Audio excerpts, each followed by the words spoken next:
Okay, so today we're talking about the God concept. Now, for the third time, welcome to another exciting meeting of Campus Changers. We're talking on today the topic, did God condone slavery? Now, when doing these presentations, one of the common criticism I've been receiving from some of my friends is that I need to have an atheist perspective on these discussions. So instead of doing a presentation, I thought of just getting a video with somebody responding to the AP's objection on the topic to present to us so you can hear both sides of the story and certain arguments. So that is what I'll be doing, presenting today. The link for the videos can be provided, or I can just use them. The primary main source is from this person. His YouTube name is What Do You Believe? We'll send it to you and you can follow up on further. It goes in depth. And there's more sources on this tonight. Also, what's called Is God a Moral Monster? By Copeland, which tackles a lot of these issues as well, but in words. If in case you want to just sit down and have a instead of just listening. Okay? So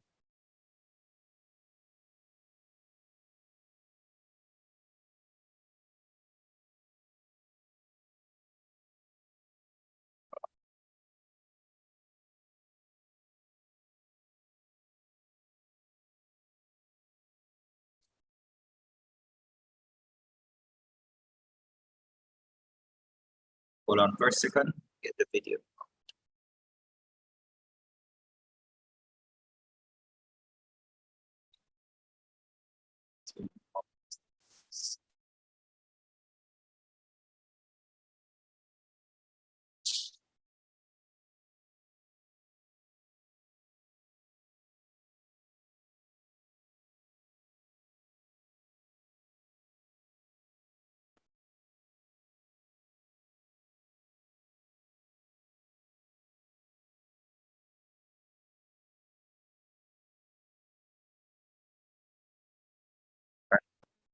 What's the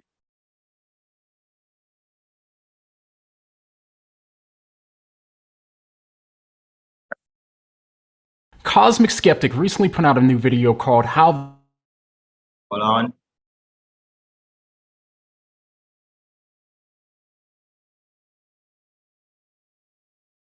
the Bible supports slavery.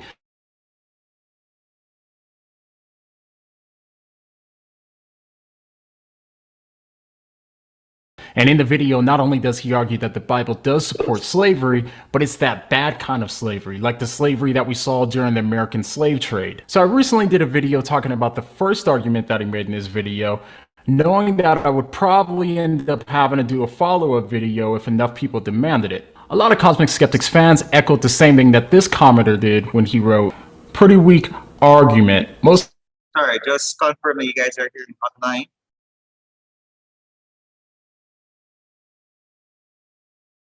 You guys are hearing the video online.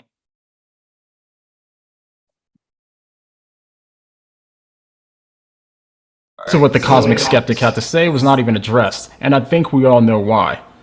And so I responded, yeah, we all know why, because I said so in the pinned post, LOL. In the pinned post, I said how I only addressed the first argument and would be making a part 2 or maybe a part 3 if enough people requested it. He writes back, why didn't you address what the Bible says about the non-Hebrew slaves and how they are being treated? Hint, you won't like it. So I responded, LOL. Do you really think that I've never heard any of this before? I'll respond to it in follow-up vids. Hint, you won't like it.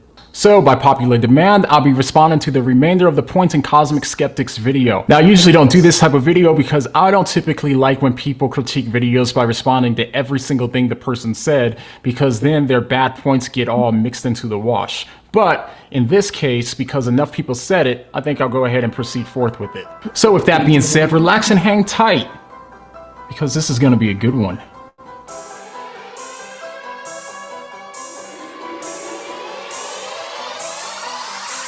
So in case you haven't seen his original video, which is in the description, in his video, he's responding to another video. So this video is a response to his video responding to another video. And it sounds a little awkward worded that way, but anyways, you guys ready to get into it? Word. Then let's go! Okay, so on to the video.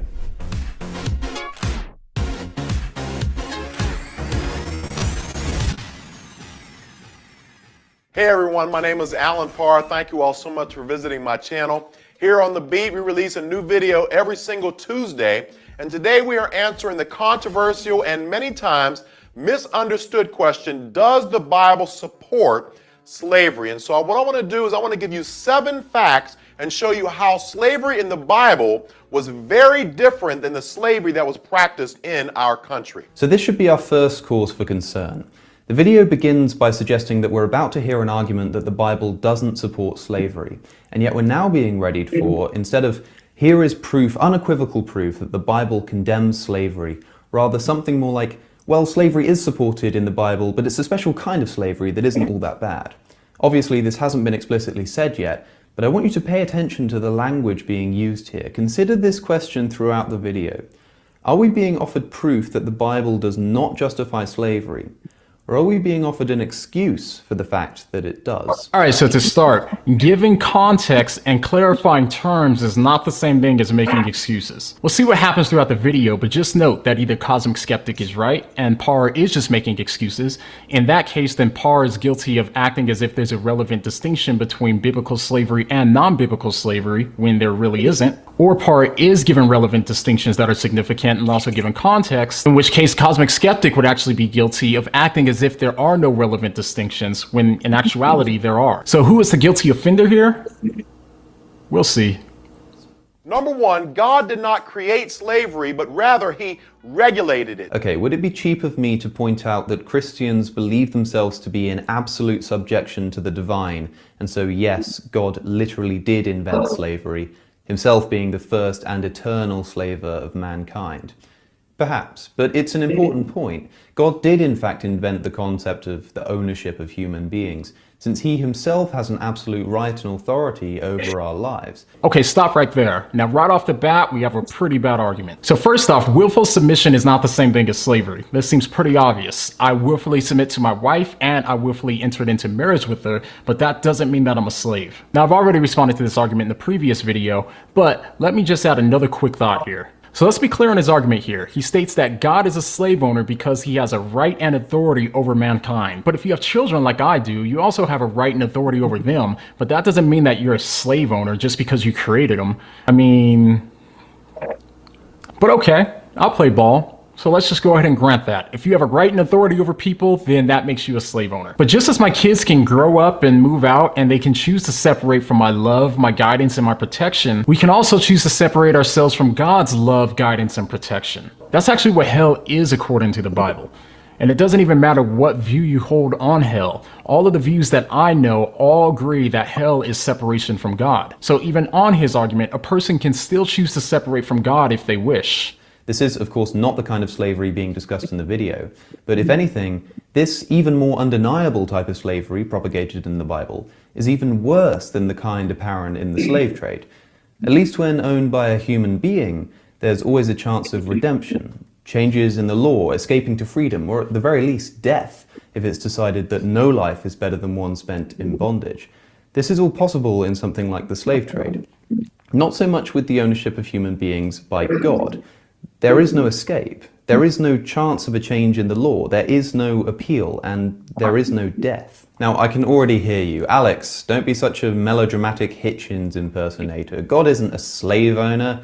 Slave owners don't offer their slaves a chance to access paradise, and they certainly don't give them a choice. They chain them up and whip them into forced labor. God gives his subjects a choice. They're able to follow him or not, as they please. We have to be incredibly careful to unpack the euphemistic language of religion, to understand what the real message is behind any teaching. So, what kind of choice is it exactly that God offers if the consequences of this choice are as severe as the Bible reports? Remember, the choice isn't just follow me or reject me as you please. It's follow me or reject me and be sent to suffer in an unimaginable series of torture for eternity. Okay, so now we've moved on from Christians being slaves because they willfully choose to submit to God, but now we're talking about all of humanity being slaves because they don't have a choice. So to be clear, his argument seems to be that being forced to choose between God and hell is really no choice at all. So this doesn't just make Christians slaves, but it makes all of humanity slaves. Now, what's wrong with this argument? To be clear, just because God doesn't offer as an alternative choice that Cosmic Skeptic would prefer, doesn't mean that we don't have any choices at all. That doesn't mean that God hasn't given us a choice. It means that God's only given us a choice between two alternatives. I mean, let's consider the logic being used here. So we all have to follow the speed limit. Now, if we choose to speed anyway and we get caught, then we have to suffer the consequences for the choice that we made. So we have two options here. We can either do what the lawmakers say and obey the law, or we can choose not to and then suffer the consequences for that choice. Does that mean because I don't like either of these two choices that the speed limit laws are slavery? Is Jesse Smollett innocent? Nope. So if the speed limit laws don't make us slaves, then only having two choices that we don't like do not make us slaves either. Now imagine the slaver in the slave trade again. His slave is on his knees in front of the slaver, and the slaver offers him an ultimatum. This is your last chance, he says. I'm going to give you a choice. You continue to work the fields for me without pay, or I'll lock you and your family up and whip you 100 times. But it's your choice. Follow me or reject me, and don't forget to be grateful that I'm being so merciful as to offer you the choice. Clearly, this is a grotesque form of slavery, and there is no choice. And in fact, imprisonment and 100 lashes is nowhere near as bad as the torments of hell. All this is to say, God is no stranger to the concept of human slavery. But to make matters even worse, if there could be such a thing, Cosmic Skeptic does not seem to understand the basic understanding of the gospel in Christianity, and it's not as grim as he tries to make it out to be. In Christianity, here's the real choice. God is giving you two options, one of which is God himself paying for all of the things that you yourself have done wrong, or you can choose to pay the consequences for all the things that you yourself have done wrong yourself. So God's actually offering to pay your debt. So if we relate this back to the slave owner analogy, what do we get? On one hand, we have a slave that's much more like a prisoner in today's society. We have somebody that did a lot of things wrong, and he has to pay the consequences for those things that he did wrong. And on the other hand, we have the slave owner who says, hey, let me pay for the things that you did wrong, so that way you don't have to pay for them yourself, and I'll take on the suffering, so that way you don't have to suffer. That's the analogy that's more accurate when we're talking about Christianity. Number one, God did not create slavery, but rather he regulated it. So here's the spot where we have to stop and define some terms real quick so that way we can understand what's meant by the word slave for the remainder of the video. What is the slave? According to our modern dictionary, a slave is a person who's the legal property of another person and is forced to obey them. Now it's pretty obvious what we think of when we hear the word slave today. We all have a mental picture of what we learned growing up in school. As a black man who has ancestors that were kidnapped and brought to America, forced into abusive labor, I can emotionally relate to the connotation that this word has for us today. This is obviously something that I don't take lightweight. So when we think of the word slave, we're usually thinking of people being held against their will and treated as things instead of people. By things, I mean objects that don't have the rights of people, and the owner can do whatever they wish to their things. So in other words, what makes the word slavery so offensive today is that it carries the emotional connotation of people being degraded and oppressed and treated like things instead of people. In our culture, when we hear the word slave, we immediately think of the American slave trade. In the Old Testament, the Hebrew word that's being translated to slave is abed, which comes from the root word abad, which means to work or to serve. So the word abed directly translates to the words worker or servant. There is no Hebrew word for slave. The word abed was a neutral word that denotes a relationship based on dependency. So the word was neutral. It wasn't inherently negative, which is why we see the word used in positive ways and also used as a word of honor. But as anybody who's actually really looked deep into this subject realizes that things just aren't as cut and dry as we would like for them to be. In the Old Testament times, we could say that there were about three main categories that slaves or servants would fall under. The first, and by far the most common, are servants who are voluntarily working to pay off debt or to acquire land. These are the Hebrew servants or slaves. The next categories are foreigners who are non-Hebrew, but who also voluntarily entered into work for the same reasons. They wanted to pay off debt or acquire land as well, and we'll get into more of the context about this later on. And then there's the third category of servants or slaves. This is the category where we can just call them the bad guys for now. In this category is where you're going to find those like the prisoner of wars who were captured from other armies. Obviously, things were going to be a little bit different for these people because they were more of a threat. They'd be working harder and they'd be under a tighter watch, but these guys weren't slaves, they were prisoners. The Hebrew words and the context help us to discern what category of these servants or slaves we're talking about, and also how God instructed for them to be treated during biblical times. The slaves that are mentioned in the main verses that Cosmic Skeptic talking about are best understood as workers or servants. They weren't the bad guys. Although Though he does talk about the bad guys later on towards the end of his video. But overall, the people that he's talking about were working to pay off debt, to acquire land, or looking for a new place to live. So it wasn't like the slave trade in America. Now, I'm not trying to romanticize this type of slavery. I'm not trying to say that it was always easy or anything like that. But one thing that needs to be clear is that it was voluntary. Now, I know that Cosmic Skeptic objects to this, so we're going to go ahead and visit his objections here in a little bit in the video. God did not create slavery, but rather he regulated it. And so just like there were laws about murder and theft and polygamy and divorce, God knew that the hearts of people were evil, and so he had to establish laws that would regulate slavery. Okay, stop. Yes, the Bible contains laws regulating murder, theft, polygamy, and divorce. But here's an important question. What are these regulations exactly? Well, let's see. The regulations on murder are don't do it. The regulations on theft are don't do it. Polygamy, divorce, yeah, don't do it. The laws regulating these things were not regulations, but explicit condemnations. Exodus 20:15, for instance, reads, "Thou shalt not steal." This leaves no room for confusion, and I wouldn't dream of arguing that the Bible endorses theft. The only, I'll repeat, the only appropriate regulation on slavery is its abolition. Anything less than this at the very least demonstrates that God doesn't feel as strongly about it as he does, say, divorce or adultery. "Thou shalt not claim ownership of other human beings" is nowhere to be found in the pronouncements at Sinai or in any of the books that follow it. Why not? Okay, so Parr here, the other guy that was in the video, was a little sloppy and seemingly implying that all of the things that are regulated are in the same category. But Cosmic Skeptic's basic question still holds. The basic question here seems to be, why did God flat out command things like don't kill, don't steal? But when it comes to slavery, instead of flat out commanding against slavery, he punched regulations around it. Well, the first thing that came to my mind when I considered Cosmic Skeptic's question was that he's still holding on to this faulty assumption as if it wasn't consensual and there was no benefit for both parties involved. It seems that if he did, then that would explain why it was different than murder and theft. The only person that feels like they got some sort of benefit from murder and theft is the person that's doing the killing or the stealing. What Cosmic Skeptic still seems to have in mind is involuntary forced labor. And as we'll see in a little bit, it was voluntary and there were mutual benefits for both parties. And that's why it makes a lot more sense to regulate it instead of flat out abolishing it. He had to establish laws that would regulate slavery and ensure the proper treatment of slaves. Ensure the proper treatment of slaves. Again, I'll press this. The only proper treatment of slaves is their emancipation, and nothing that falls short of this. There were no laws making sure that the victims of theft were properly treated. People were simply told not to do it. Proper treatment of slaves is a contradiction in terms. Okay, just as we discussed before, the only reason that he sees a contradiction between slavery and the proper treatment of slaves is because he's still presupposing a view of slavery that was like the slavery that we found during the American slave trade. But he hasn't demonstrated this assumption yet, he's only assumed it. But as we'll see later, he actually concedes that there is some truth to the fact that some slavery was voluntary, but we'll get to that later. But if I can, may I throw in a little bit of a side note here?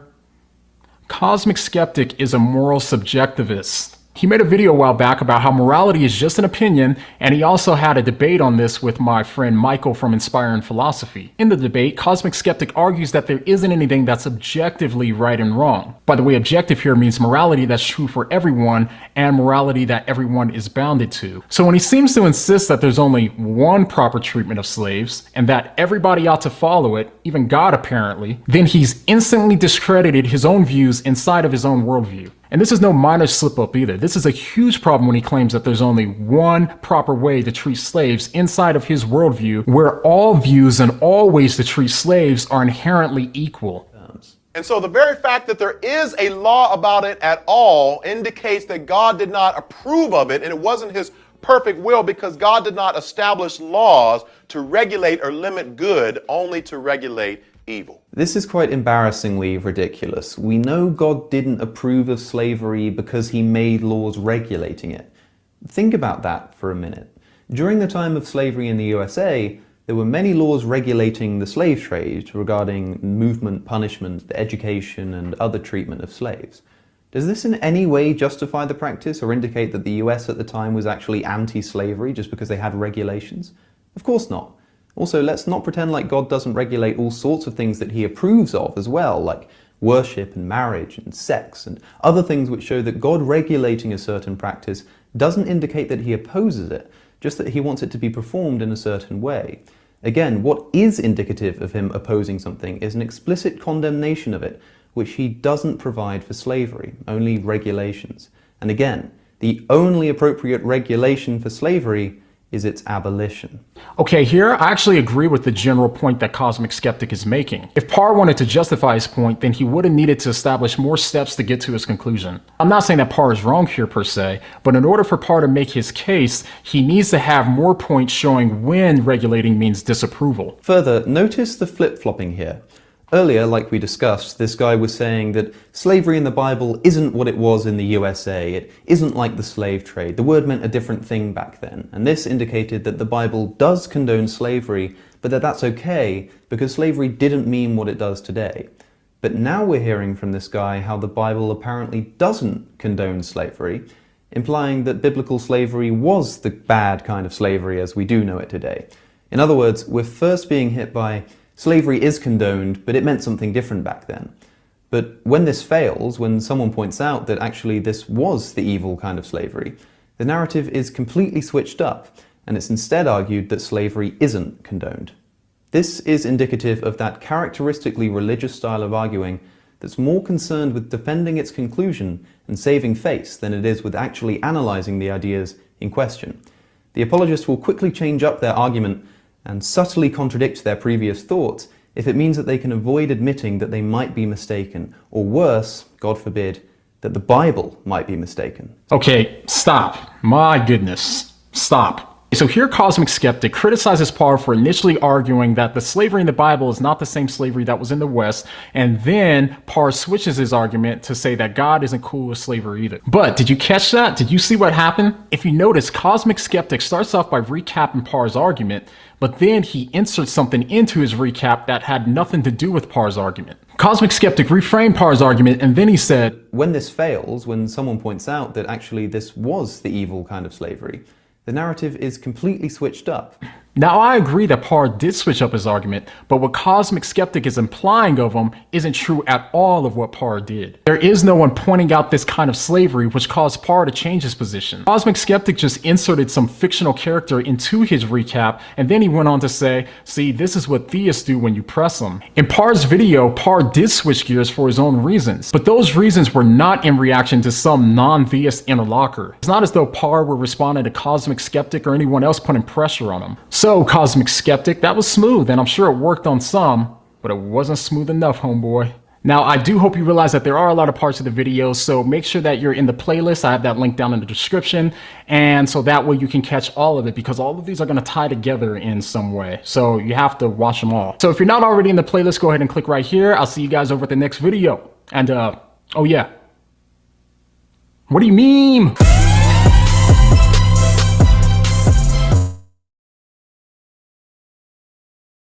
Okay. So that was just part one, but before I start part two, I feel like we should have a little bit of discussion about what you just listened to. So tell me, what do you think about the arguments presented? Did you agree, disagree? What issues do you have? What thing that was lacking in the explanation? Let's have a discussion about it, both online and in person. So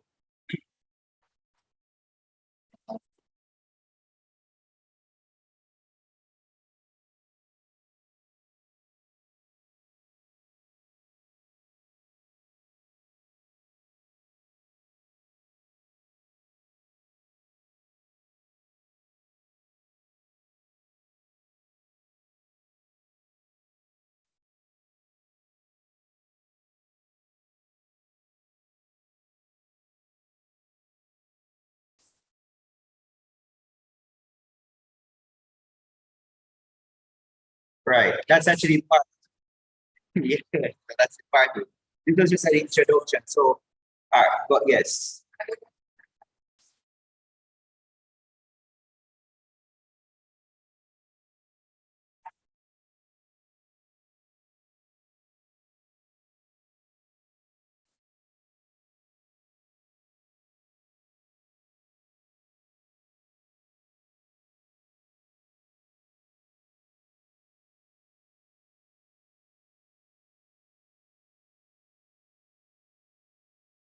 Right. But to me, I kind of like when he kind of broke down what how the word when he spoke about slave was actually come from Adam, which if you recognize how the Bible is translated, it didn't have a word for the type of slave that we describe. So I think that was a very, very critical point that everybody should at least acknowledge while we're talking about the Bible and slavery. And he gave examples in the Bible where slaves was actually beneficial because in the second portion, you actually notice that people go into reason for slave for various reasons. For example, I would do some money. I can sell myself into slave to pay off my debt. And there are even parts that are mentioned that they say if I want to stay as a slave, if I find it beneficial to me to stay as a slave, I can do so, you know. But people may come and say, there are scriptures that say that, because Leviticus, where it talks about Leviticus 25, where it says that, if you can pass on your slaves to your family members. No, right. But the only reason why that doesn't really mean that you're treated as property. If you decide to stay as a servant to this household, you're benefiting, so they can literally pass you on. Remember, it's done freely from your will. It wasn't being forced against you. But I wish there were some more things in the first part of the video, because I understand he was just responding to what Cosmic Skeptic was really doing. If he kind of highlighted the fact that give more explicit examples that there is part in the scripture that says if you beat the slave, you will be killed. If you beat it and the slave die, you can be killed for that. All right, and talk about the fact that we're all made in God's image. Also, there's something that is critical that remember the whole point of slavery. I make this point and you can talk. The whole point of slavery that back in those days, if you look on the comparative legislation for slavery, it was a lot harsher in all communities around Israel versus Israel itself, because in other communities, kings served as God. But in Israel, God was God. And God made us in his image. So the regulation for us, for slavery, the servitude for Israel was a much more milder compared to others type of slavery that was being. But yes, your point on that. Right. Right. Right. Right. So if they don't die, it's right. You won't be killed for that. But he speaks more on that in the next portion. I don't know exactly how he defended against that. But that was a very good point. I thought about it as how will you defend against something like this? But it comes up in the second video, so you hear the defense about why it's taken out of context. I remember the exact quotation scripture he used to explain that. But yes, sir.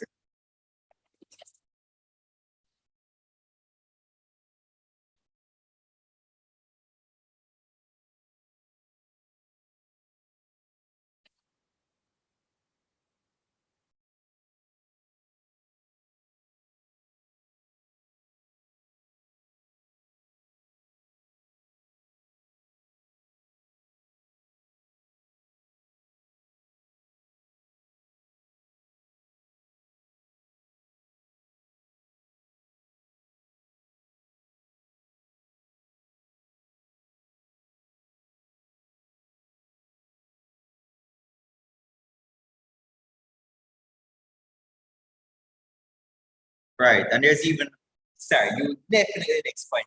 All right. So there's even a part where they actually have something called the slave Bible. Did you know about that? It's on NSMBC. That's not a Christian news organization, right? They actually took scriptures out of the Bible. Would have justified to the slaves that it's not right for them to be treated that way, and gave them call it a slave Bible. Just kept the scriptures there that would tell them to obey your master, must talk back to them, be submissive to them. And think about everything else I say, you mustn't beat them up for certain years, it's supposed to be set free. You set them free, you must give them land, you treat them like humans. Those scriptures were taken out and just left for people just to see. But for them not to see. But yes, sir.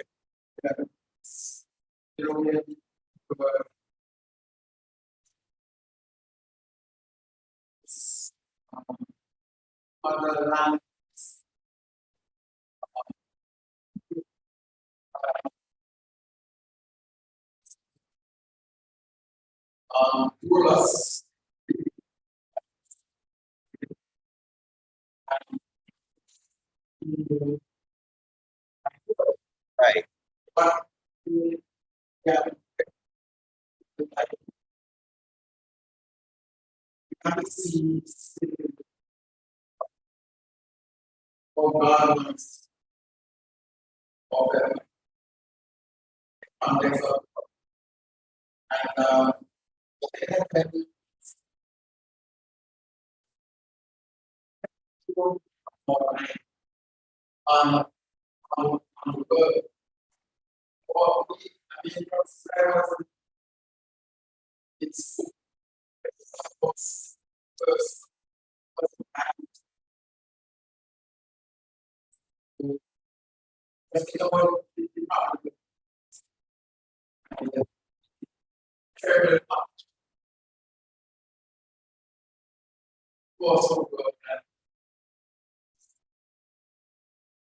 Right.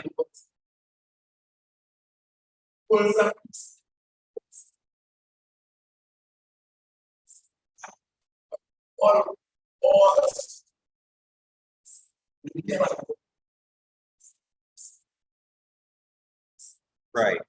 I agree with you completely. The context and the historical background in which the Bible was written is very important to take in mind and taking photographs. Right.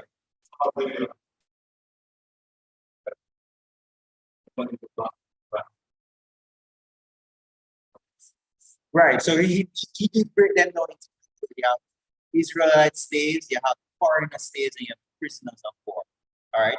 So that first part of the video only spoke about the Israelite slaves. You have the other two categories that he didn't get a chance to do in this first part of the video. So you are absolutely correct. But the scriptures that Sarah was talking about in the New Testament were, human beings such a saving here because God in heaven is also bigger for them. It would have covered that context if you understand what I'm saying. But I want to just share this quick video before we move on to the second portion of the segments. But this was so there's many apologetics things online. The same person that what do you mean was answering some cross-examine. We're told about how slave owners in America used the Bible as a tool to maintain slavery and to keep slaves in a submissive position. But is that true? Well, my answer to that question is yes and no. Now, if you're confused, then go ahead and take a look at this clip. Yo, what up guys? This is John McCrae of What Do You Mean for CrossExamine.org. Now, as conversations about racism have dominated social discussions recently, this has shifted more into talk about white supremacy. And as white supremacy has become more of a topic, the Bible has been coming up more and more in these political discussions and conversations. Now, the reason for this is primarily because we're told about how slave owners in America used the Bible as a tool to maintain slavery and to keep slaves in a submissive position. But is that true? Well, my answer to that question is yes and no. Now, if you're confused, then go ahead and take a look at this clip from NBC Nightly. Inside Washington's Museum of the Bible, a single volume that is like no other. The so-called Slave Bible. Remarkable not for what's in it, but for what's not. So about 90% of the Old Testament's been removed and about 50% of the New Testament's been removed. To put it another way, a normal King James Version has 1,189 chapters in it. The Slave Bible has only 232. Missing are chapters and verses that might have encouraged uprisings. Book of Exodus, redacted. No story of Moses demanding Pharaoh, let my people go. Gone is Galatians, and the verse, there is neither bond nor free, for ye are all one in Christ Jesus.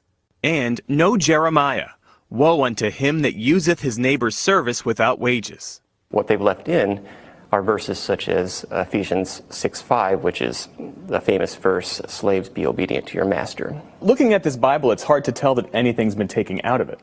That's correct. I mean, it looks like a normal book. For many enslaved Africans, this would have been the first time they were exposed to the Bible. A Bible selectively edited to instill obedience, using religion to underpin the horror of slavery. When people encounter this exhibit, what lasting impression do you want them to leave with? But we want to pass the message on that may this never happen again. The Bible itself is a whole book. It's not one that you get to carve up and use this piece or that piece. The slave Bible designed to repress rebellion, but it didn't work. Enslaved people in the Caribbean constantly fought against slavery until emancipation. I think it's very relevant to understand our history, not just American history, but our African American history, our roots and how we got to this point.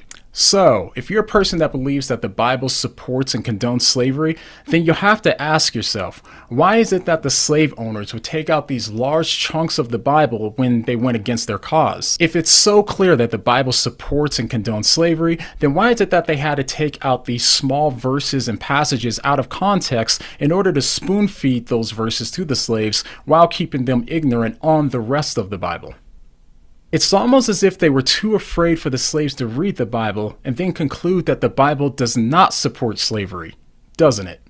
Now, if you want to know more about this topic of the Bible and slavery, go ahead and check out my YouTube channel called What Do You Meme, where I did a series on this topic, and I talk about the most common verses that skeptics quote in order to say that the Bible supports slavery and show why I believe that they don't. And you can also find more resources on this topic at crossexamine.org.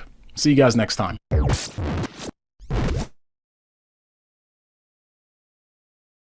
We're told about how slave owners in America used the Bible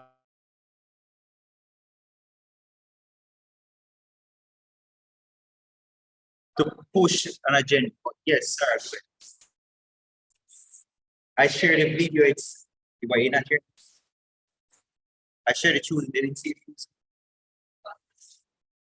I shared it too. I hope you guys saw it. Right. So, is anything else you'd like to ask questions? Yes, sir. Quick, sharp, because that's the next portion. Right. Right.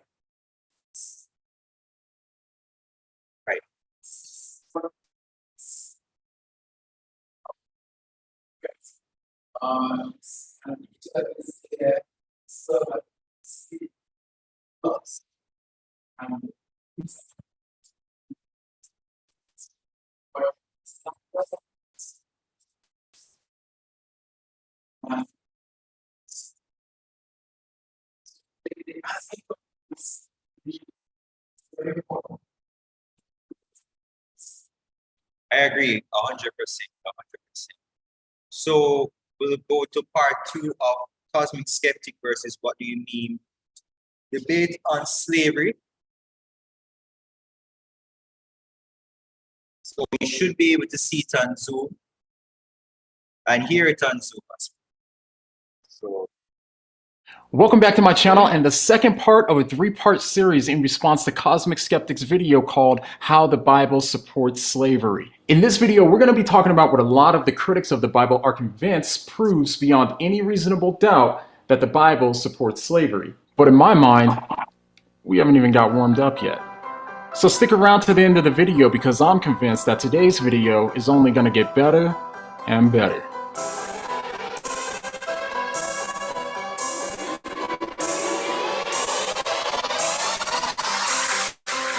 Usually when I record a video, I want to hear the absolute best objections and arguments against my position so that way I can take them into consideration before I even record my video. In this case, I watched as many videos from skeptics on this topic as I could find.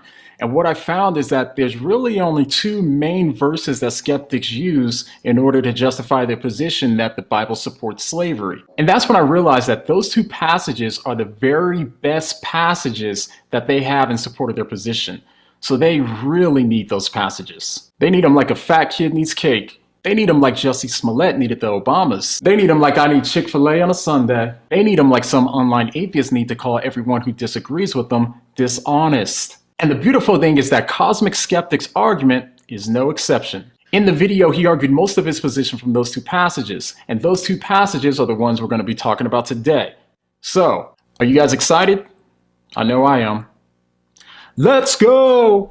So I think it's actually pretty easy to pinpoint where exactly me and Cosmic Skeptic disagree. And so we're clear, there's about 5 things I can think of that make slavery so morally wrong, and Cosmic Skeptic seems to think that these two passages teach these things. 1. Being kidnapped and taken against your will. 2. Stripped of all your rights. 3. The slaver can beat you and abuse you as much as he wishes since you're his property. In other words, he's treating you as a thing rather than a person. 4. There's no compensation or benefit for you, only the slaver benefits. And 5. You're forced to stay for life against your will. Now, Cosmic Skeptic and I both agree that this is horrendous and we both find it repulsive. Now, I thought I was clear here, but apparently some commenters pulled a Cappy Newman on me saying that I was actually saying that I was in support of slavery. Me? When the Bible talks about slavery, it doesn't always mean what you think it does. Brainless commenters. So you're saying you're a black man who supports slavery. You're a disgusting human being. No, that's not what I said. Again, Cosmic Skeptic and I are on the same page here. We both find it repulsive. Our disagreement comes over the passages that he mentions and if it actually teaches those things or not. Now, I said it before and I'll say it again, I tend to like the kid and he doesn't strike me as an intentionally dishonest person, so it's nothing personal. It's just his arguments that I have a problem with. So let's just go through the passages as they come up in his video and we'll check back at the end of the video to see where we land. So let's pick up right from where we left off last time. So what kind of slavery are we really dealing with in the Bible? We haven't actually seen any references yet, so let's take a minute to explore what slavery did mean in the Bible and to consider the religious defense that the slavery condoned in the Bible is not slavery as we'd recognize it today. This is a defense that the guy in this video speaks about next, so let's listen. Number 2, the purpose of slavery in the Bible, as we're getting ready to see, was actually designed to help the poor survive, which was the exact opposite of what was practiced in our country for nearly 400 years. This is true.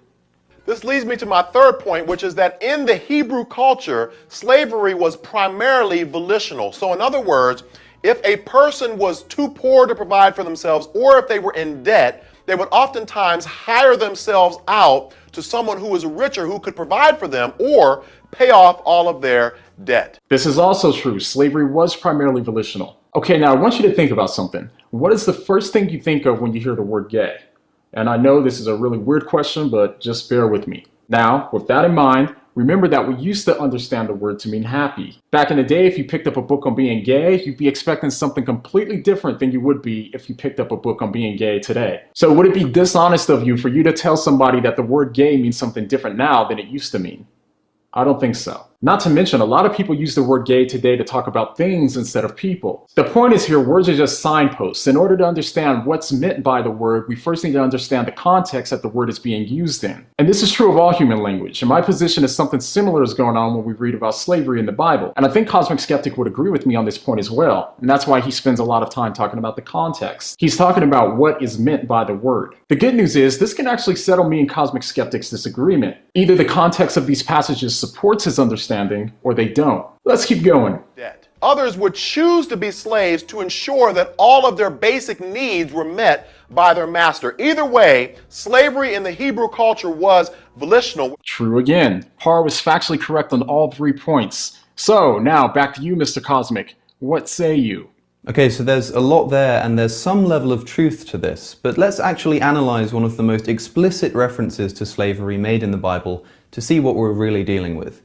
Atheists are quick to point to chapters like Leviticus 25 to prove that the Bible condones slavery. So let's take a look at verses 44 to 46 from this chapter. And like a moth to a flame, they just cannot resist this verse. As Tecton TV says, when it comes to the Bible and slavery, there's one passage that fundy atheists love so much that I wonder if they sleep in pajamas decorated with it.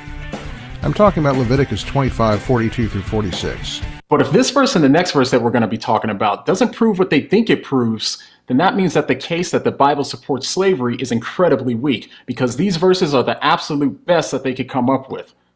So let's get back into it. So let's take a look at verses 44 to 46 from this chapter. Your male and female slaves are to come from the nations around you. From them you may buy slaves. You may also buy some of the temporary residents living among you and members of their clans born in your country, and they will become your property. You can bequeath them to your children as inherited property and can make them slaves for life, but you must not rule over your fellow Israelites ruthlessly. That last point, by the way, about the Israelites highlights the tribalism of the Bible, since it's condoning slavery, but only when the slaves are taken from other nations.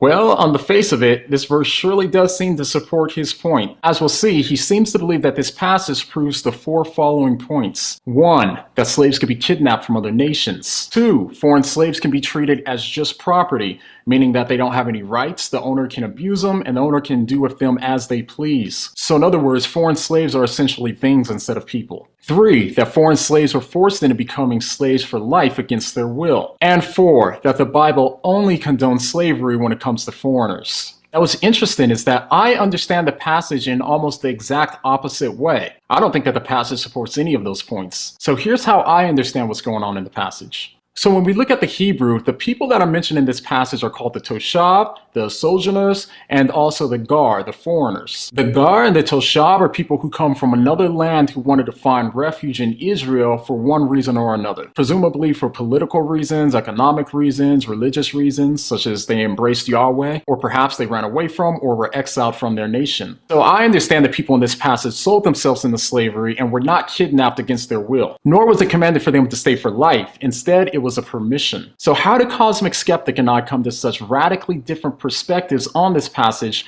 by reading the same verses? Am I just reading this passage with rose-colored glasses because I'm too scared to see what the Bible actually says? Or is Cosmic Skeptic isolating this verse and reading his modern understanding of slavery into the passage? Now from the outside, just reading this verse by itself, it does look like I'm on the outs on this one. But before we jump to conclusions, let's unpack this just a bit further. So what else can we take from this excerpt? Well, take note of the language used to describe the slaves. Quote, "They will become your property." Even if someone is treated well, there's no excuse for considering a human being as property. So the obvious question here is, what is meant by property? As we saw in the last video, the word used for slave, abad or abed, is a morally neutral word and is not intrinsically negative. Property seems to be similar. On Cosmic Skeptic's understanding of the word property in this passage, the word is clearly derogatory. He seems to think that the word property here implies that a person doesn't have any rights, the owner can do with them as they please, the owner can hold them against their will, and the owner can abuse them. But as we just saw, the passage is about the Toshab and the Gar, the sojourner and the foreigner. His translation says temporary residents among you. The other translations say sojourner or foreigner, which is a lot easier. So going forward, to make it easier for all of us, I'm just going to say foreigner. So if we back up just a few chapters in Leviticus, we see another place where God is talking about the same people, the Toshab, who's living as the Gar. The passage says, "When a foreigner resides among you in your land, do not mistreat them. The foreigner residing among you must be treated as your native born. You shall love them as yourself, for you were foreigners in Egypt. I am the Lord, your God." Huh. Interesting. So just a few passages before the passage that Cosmic Skeptic cited, we read that the Israelites were commanded to not mistreat them, to love them as they love themselves, and also to remember that they too were foreigners. Interesting. Interesting indeed. But maybe it was a fluke, who knows? Maybe it was some sort of special context. So let's just go to another book. How about Exodus? In Exodus, we read again, "Do not oppress a foreigner. You yourselves knows how it feels to be foreigners, because you were foreigners in Egypt." Also in Exodus, "Do not mistreat or oppress a foreigner, for you were foreigners in Egypt." What about Deuteronomy? "Cursed is anyone who withholds justice from the foreigner, the fatherless, or the widow." Or how about in Deuteronomy 10:19, where we read, "For the Lord your God is God of gods and Lord of lords, the great God, mighty and awesome, who shows no partiality and accepts no bribes. He defends the cause of the fatherless and the widow, and loves the foreigner residing among you, giving them food and clothing. And you are to love those who are foreigners, for you yourselves were foreigners in Egypt." And there's plenty of verses like this. So now, where are the verses that say that you can treat these foreigners like a piece of furniture? To make matters more confusing, Cosmic Skeptic ends his reading at verse 46, but when we pick up at verse 47, we read how not only could these servants become rich, but they could also own other servants. So let me get this straight. The foreigners were not to be oppressed, were not to be mistreated. The Israelites were cursed if they withheld justice from the foreigners. The foreigners had the potential to become rich. They could also have slaves themselves, and the Israelites were commanded to love them. and not just love them as much as they love themselves. So if we read this verse in isolation, and we also had the concept of slavery in our minds that we learned in school growing up, then it would seem to prove his point. But if we read more than just this verse, then it becomes clear that the word property couldn't possibly mean what Cosmic Skeptic believes it to mean. So what about my understanding? How do I understand the word property? My understanding of the word property here in Hebrew, ahuzah, is not in reference to a person's value, but instead is in reference to the value of their labor output. This is made even clearer when we continue reading where Cosmic Skeptic left off and read verses 49 through 53. Here it's clear that the redemption price is not based on the person as an object, but instead it's based on the value of their labor output. But let's just say that I'm wrong. And let's just say that the Hebrew word here is in reference to the person rather than the work that they do. Even if that were the case, we do know one thing for certain. We know for certain that the word couldn't possibly mean what Cosmic Skeptic believes it to mean, given the dozen of verses that describe the foreigners of having rights, commanded to be loved and taken care of, and also not being treated like a beat-up couch. So once we understand what the word can't mean, it helps us to be able to understand what the word does mean. And this changes how we understand the language of buying and selling. This could be similar to what's meant today when we talk about buying and selling and trading sport players. When we talk about sport players being bought and sold, we don't mean that they don't have value. Instead, what we're referring to is the work that they perform. So the only point I want to make from this analogy about the sports players is that you can use that language without saying that the person has no value. All you have to do is look at the context in which the language is being used. And as the 46th verse here says, the slaves mentioned in this part of the Bible can be inherited by the children of the original owner, and you can, quote, make them slaves for life. If God is giving the Israelites authority to indefinitely enslave people of other nations and make them slaves for life, these people were not simply workers or in some kind of voluntary dependent relationship agreement. They're not free to leave. This is outrageous, regardless of how they're being treated. So as I said earlier, Cosmic Skeptic has taken this verse to mean that God is commanding the Hebrews not to release foreigners. And my view is that God was giving them permission to keep the foreigners rather than instructing them to keep the foreigners. So how did I come to that conclusion?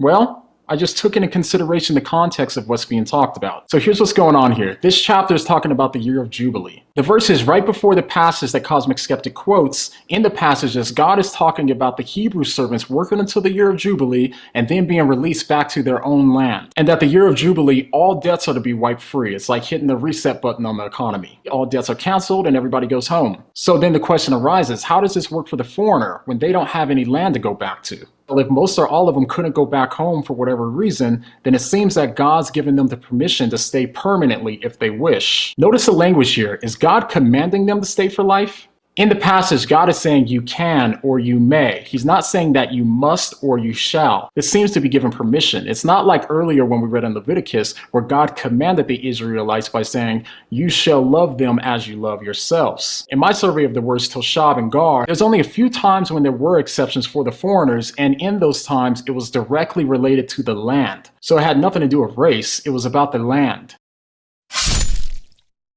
So if the foreigners wanted to come stay, they could, and this isn't as grim as Cosmic Skeptic tries to make it out to be, especially given the fact that the Israelites were commanded to love them, treat them good, not oppress them, and so on. But again, I always like to consider the fact that I could be wrong here. So let's say that I am wrong here, and they weren't allowed to go, and they had to stay for life. Still, we have no indication in the text at all that they were kidnapped or forced to come to Israel against their will. By the way, where does it say in this verse that you can kidnap these slaves from other nations?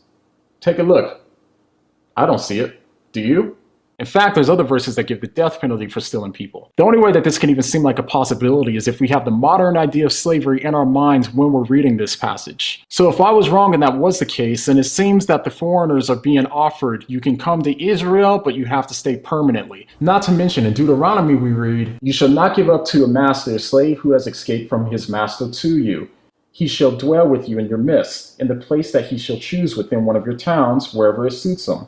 You shall not wrong him. The other translations say that you shall not oppress him or you shall not mistreat him. So here we read that the Israelites were commanded to take in runaway slaves, not to return them to their masters, that the slave could stay wherever he would like, and that you're not to do them wrong. So perhaps you might be thinking, well then this must be referring to the Hebrew slaves. I disagree. But even if so, then this would fly directly in the face of the other verse that he quotes that we'll be discussing here in a little bit. But hold on, how then do we explain the verse this guy mentions in his video that suggests that slaves can choose whether or not to leave? Let's look again. But if the servant declares, I love my master and do not want to go free, then he will be his servant for life. I just argued that slaves have no choice in whether to be slaves or not, but this quote from Exodus 21 seems to clearly state that slaves can choose whether to be slaves for life or not. So how do we square this? Well, like I say, this guy quoted Exodus 21 verses 5 to 6, but let's back up a little bit and read from verse 2. We get the following. If you buy a Hebrew servant, he is to serve you for 6 years, but in the 7th year he shall go free without paying anything, and so on and so forth, up to the quote this guy used that the slave himself can decide whether or not to be a slave for life. This is the element of truth I was referring to, but pay close attention. These verses are referring specifically to Hebrew servants, not slaves taken from other nations. It's the slaves taken from other nations who are the ones mentioned in Leviticus. So the guy in the video is quoting verses that relate to the, at least partially, voluntary service of Hebrew individuals, not verses relating to the regulation of slaves taken from foreign nations. These, the foreign slaves, are the ones who we should be concerned about.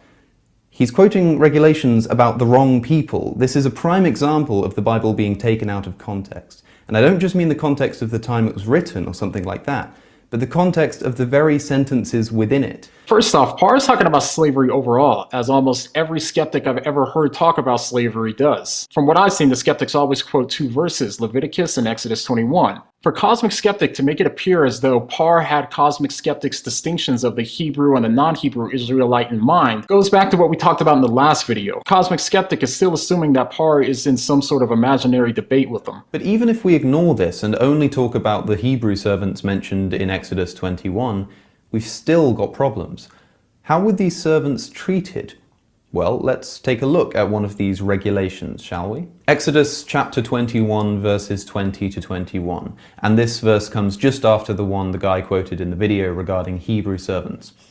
Anyone who beats their male or female slaves with a rod must be punished if the slave dies as a direct result, but they are not to be punished if the slave recovers after a day or two, since the slave is their property. Okay, so it's perfectly permissible to mercilessly beat your slaves with a rod as much as you want, and this should only be punishable if the slave dies as a, quote, direct result. If they get up after a few days, everything's fine. In what world should we consider this acceptable moral guidance? You, Mr. Video Maker, were the one who brought up the regulations on slavery, and you were the one who quoted Exodus 21 to defend your position. All I'm doing is actually looking up the things that you're referencing in the Bible and actually reading what's there. Maybe you should try it sometime. Oh man, where do we start? First, where does it say that this is in reference to Hebrew slaves? Passage says nothing about this only referring to Hebrew slaves. From what I understand, the laws are for everyone, and if there is going to be a difference between the Hebrew and the non-Hebrew, then the passage will specify. Otherwise, it's referring to the laws of Israel, and everybody living in Israel is under that law. But second, he is once again factually wrong. Does this verse say, it's perfectly permissible to mercilessly beat your slaves with a rod as much as you want. If they get up after a few days, everything's fine. Is that what this verse is really saying? Or is he once again reading this verse out of context and inserting his modern understanding of slavery into the context? But surely, he can't be reading this verse out of context, could he? Immediately before this passage, and I mean literally just sentences before he quoted the passage, he complained about people not reading the very sentences in the passage. This is a prime example of the Bible being taken out of context. And I don't just mean the context of the time it was written or something like that, but the context of the very sentences within it. He then goes in on Parr, shunning him for being so terrible as to not read the following passages in order to get the right context. All I'm doing is actually looking up the things that you're referencing in the Bible and actually reading what's there. Maybe you should try it sometime. But what happens when we read the verses immediately after the ones that Cosmic Skeptic just read? Well, let's see. An owner who hits a male or female slave in the eye and destroys it must let the slave go free to compensate for the eye.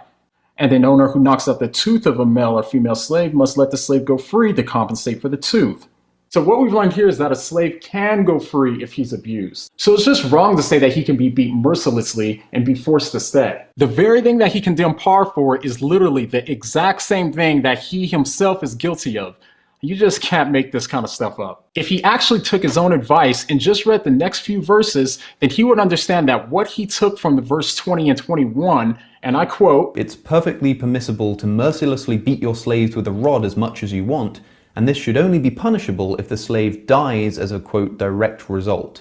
If they get up after a few days, everything's fine." Then he would have realized how wrong he was. The passage couldn't possibly mean that you could beat a slave within an inch of their life, and as long as the slave doesn't die, then you get away scot-free. So now we have an explicit statement just a couple verses later that says that there is punishment if you abuse your slaves. Now, as funny as this is, we're still left with the question of what's actually meant by verses 20 and 21. Let's read them again. "Anyone who beats their male or female slave with a rod must be punished if the slave dies as a direct result.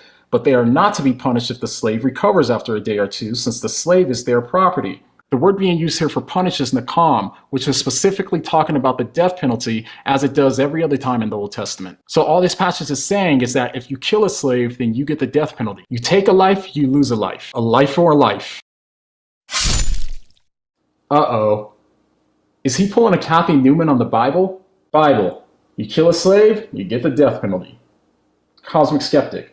So you're saying we can beat them all we like, even within an inch of life. There's nothing special about an eye or a tooth, by the way. The passage is saying that you can't abuse your slaves. So here we actually have Cosmic Skeptic reading his own context into the verse, looking down on Christians and accusing them of doing the very thing that he's doing. Yeah.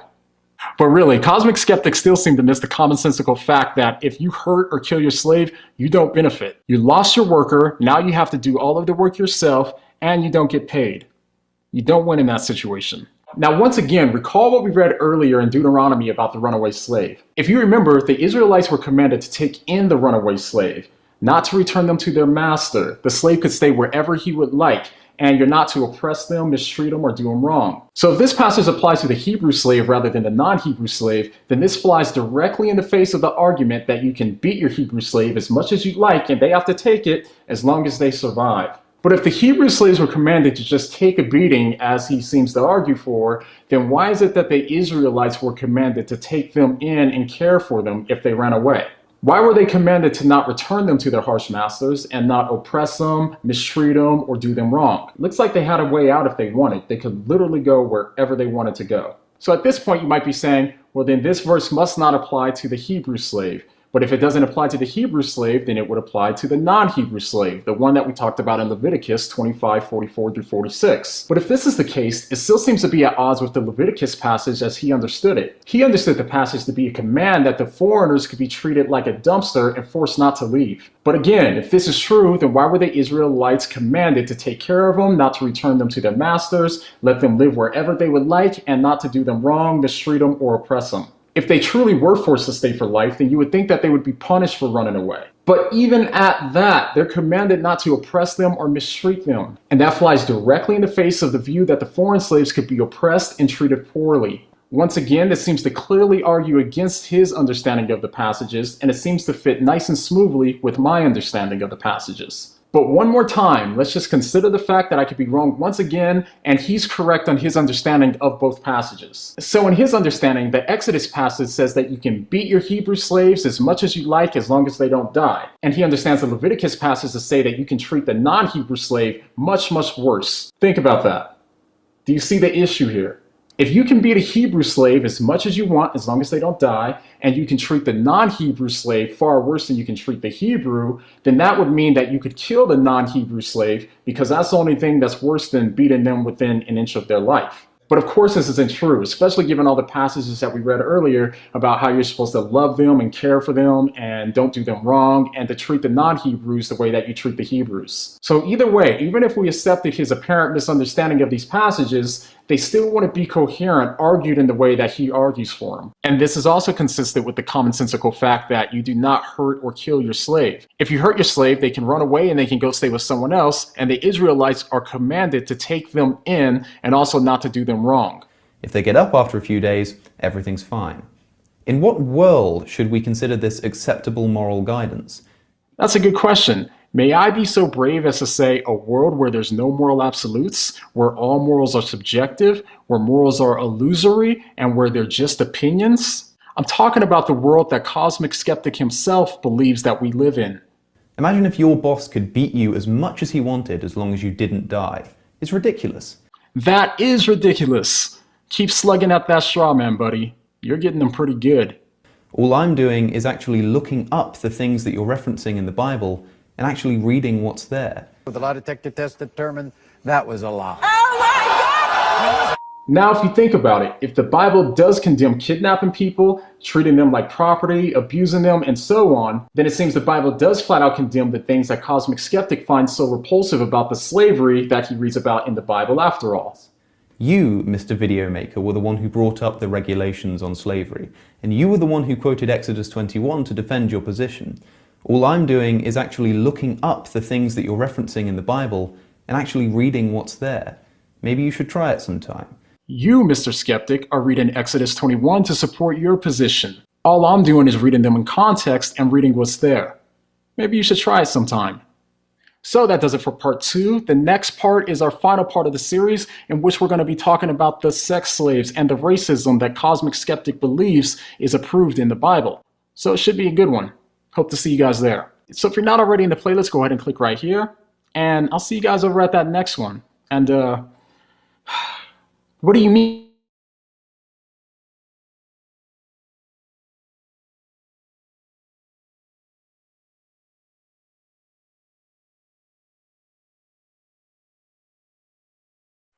Right. So you see objections in part 2 that we had in initial parts of the segment. So that is actually a part 3 too, but we're out of time. But if you have any questions,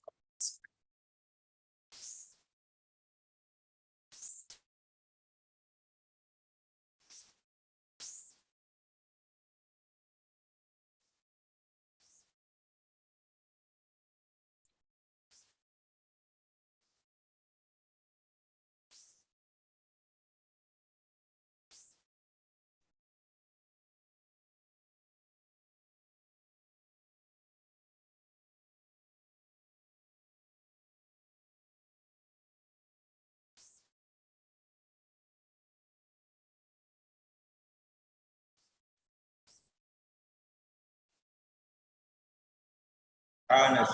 And that's a very good point because the word prohibition here does mean that graduate stages. Right? You could sell your child. Right.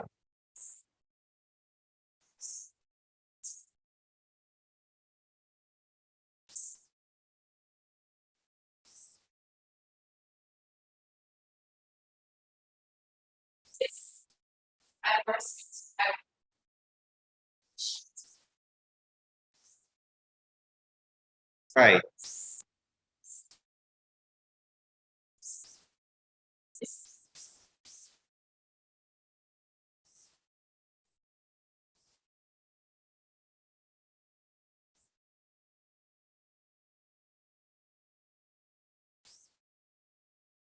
Can become rich.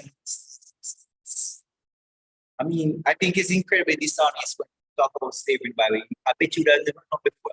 Growing up, some of you would have never known before today that a slave could actually get rich enough to own a wild beans. But they don't spin it that way. So it's very deceptive. So that's why we think instead of segments and forms are important to empower you to actually be able to give answers to skeptics or any objectives to the faith of Christ. But okay, go ahead, sir.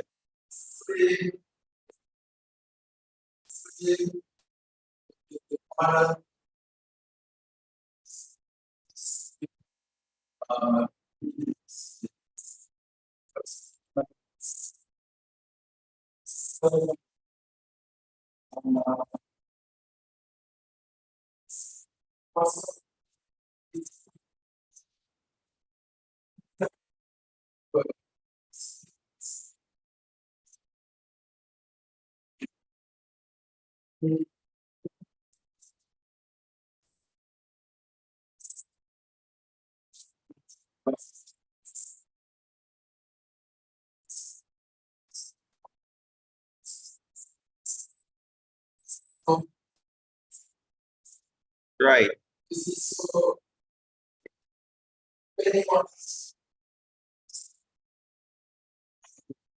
Also, in this,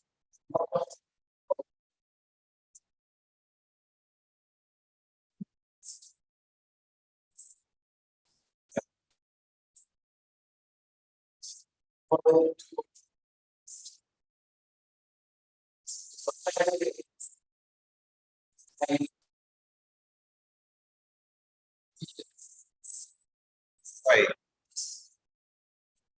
And I think a lot of the times it's just have a certain talking, but I don't think they really know what they're talking about. And I realize a lot of times if you actually press them, it completely fall apart because if we ask them, so when they come to you talk about biochemistry, what do you mean by slave?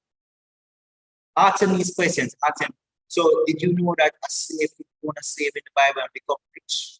They will say, I bet you, did you know that slave they were rich? Did you know if they were hit, birds, killed, there were penalties for that? No. Did you know when the slave was free, you're supposed to send them out with that? No. How is that compared with what we experienced here? Do you think that's a bit dishonest? They will say, I've never considered that. Argument good. But like I said, there was actually a part to put the link in the description of uploaded videos so you can watch all of them in its completion. Again, these were not my videos. It's of a person called What Do You Mean? We'll put it in the link description on the site. So thank you for coming out. I look forward to seeing you guys next week.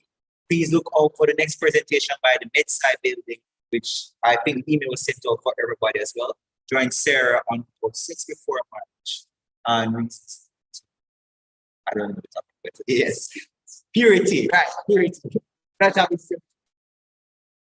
Right, purity practical is it practical? Okay. So thank you guys. I'll see you next week.